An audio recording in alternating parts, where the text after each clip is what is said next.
పశ్చాత్తాపడ్డాడు. అలా పశ్చాత్తాపడినప్పుడు దేవుడు దావీదును కనికరించి అద్భుతం చేశాడు. ఏమిటి అద్భుతం?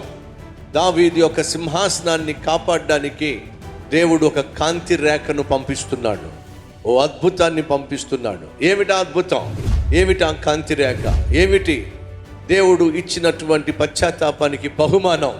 వచ్చే ఆదివారం మీరు వినబోతున్నారు. మరొక అద్భుతమైన సిరీస్ నేను స్టార్ట్ చేయబోతున్నాను. కాబట్టి వచ్చే ఆదివారం దావీదు చేసిన ప్రార్థనకు, పశ్చాత్తాపమునకు దేవుడు ఇచ్చిన అద్భుతమైన ప్రతిఫలం ఏమిటి? అక్కడి నుంచి కొత్త సిరీస్ నేను స్టార్ట్ చేయబోతున్నాను. బహు శక్తివంతమైన, బహు అద్భుతమైన సందేశం వచ్చే ఆదివారం మీరు వినబోతున్నారు. కాబట్టి ఏ ఒక్కరు మిస్ కాకండి.